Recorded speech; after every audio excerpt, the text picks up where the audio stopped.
আসসালামু আলাইকুম, welcome back to my channel. আশা করি আপনারা সকলে ভালো আছেন আল্লাহর রহমতে এবং আপনাদের দোয়ায় আলহামদুলিল্লাহ আমিও ভালো আছি। আজকের রেসিপিতে থাকবে গাজরের হালুয়া। বন্ধুরা, শীতকাল আসলে কিন্তু গাজরের হালুয়াটা খাওয়ার সবারই ইচ্ছে করে এবং এটা কিন্তু একটা লোভনীয় রেসিপি।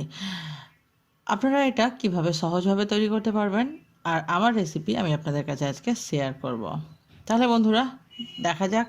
আর হ্যাঁ বন্ধুরা, আমার চ্যানেলে যদি নতুন থাকবেন তো চ্যানেলটাকে অবশ্যই সাবস্ক্রাইব করবেন আর পাশে থাকা বেল আইকনটি প্রেস করে অল নোটিফিকেশান অন করবেন। আমি এখানে 1 কেজি গাজরকে আগে থেকে ধুয়ে ভালোভাবে গ্রেট করে নিয়েছি, আর অবশ্যই আপনারা গ্রেট করে নেবেন। আর এখানে 1.5 কেজি আমি দুধ চাপিয়ে দিয়েছি। এই 1.5 কেজি দুধটাকে আমি কমিয়ে প্রায় 1 কেজির থেকেও কম করে নিব। এবার আমি গ্যাসে একটা কড়াই চাপিয়ে দিয়েছি। কড়াইয়ে দিয়ে দিলাম 100 গ্রাম পরিমাণ মতো ঘি। আর গাজরের হালুয়াটা ঘি দিয়ে করার চেষ্টা করবেন, তবে কিন্তু বেশ খেতে ভালো লাগবে। দিয়ে দিব 4-5টে এলাচ এবং দারুচিনি। দিয়ে ঘিটাকে গলিয়ে নিব।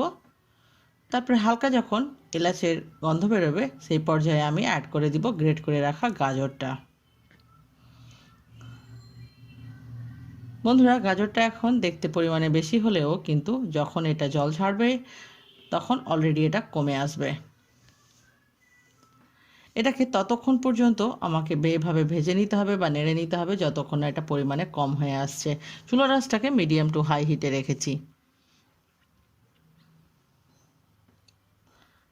গাজরের হালুয়া তো অনেক আপনারা খেয়েছেন, তবে এইভাবে ট্রাই করবেন, দেখবেন খেতে বেশ ভালো লাগবে। পরিমাণটা কমে এসছে, দেখতেই পাচ্ছেন।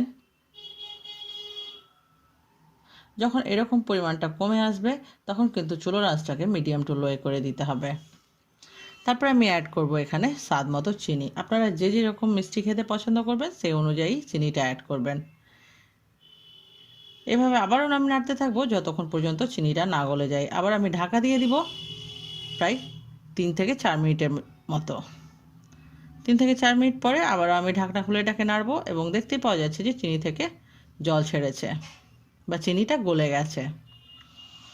চিনিটা হালুয়ার গায়ে লেগে যাওয়া পর্যন্ত এভাবে নাড়তে থাকবো। এই পর্যায়ে আমি অ্যাড করে দিব গরম দুধটা। দুধটাকে বন্ধুরা আমি কমিয়ে নিয়েছি, আঁচ দিতে দিতে অনেকটাই আমি পরিমাণে কমিয়ে নিয়েছি।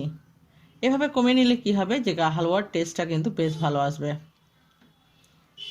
আমি 1.5 কেজি দুধকে প্রায় 750 গ্রাম করে নিয়েছিলাম। আবার আমি ঢাকা দিয়ে দিব চুলোর আঁচটাকে মিডিয়াম করে।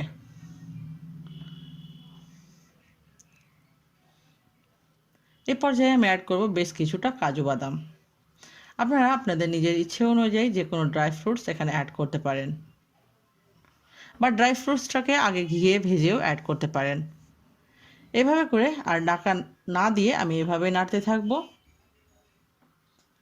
দেখতে পাচ্ছেন দুধটা কিন্তু শুকিয়ে গেছে এবং হালুয়ার গায়ে ভালোভাবে মিশে গেছে। অলমোস্ট আমার হালুয়াটা রেডি হয়ে গেছে। এবার আমি একটা আমুলিয়া এই 10 টাকা দামের প্যাকেটের দুধটা অ্যাড করব। বন্ধুরা, এটা আপনারা অবশ্যই করবেন, তবে কিন্তু বুঝবেন যে হালুয়ার টেস্টটা কতটা আলাদা হয়েছে।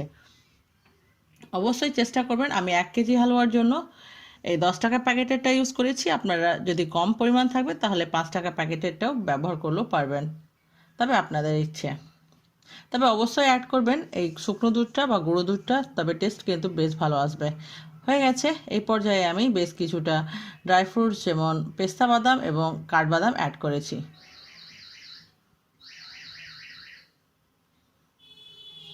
তারপরে আমি কিছুটা রেখে দিলাম, ওটা গার্নিশিংয়ের জন্য ব্যবহার করব। বন্ধুরা, আমার রেসিপি কিন্তু অলমোস্ট রেডি হয়ে গেছে। আপনাদেরকে কেমন লাগলো অবশ্যই আমাকে কমেন্টে জানাবেন। আর আমার যে কোনো রেসিপি নিয়ে কোনো কোয়েশ্চেন থাকলে কমেন্টে লিখতে ভুলবেন না। ভালো খান, সুস্থ থাকুন। আপনারা এতক্ষণ আমার সঙ্গে থাকার জন্য অসংখ্য ধন্যবাদ। আর আমাকে সাপোর্ট করবেন যেন আমি এগিয়ে যেতে পারি।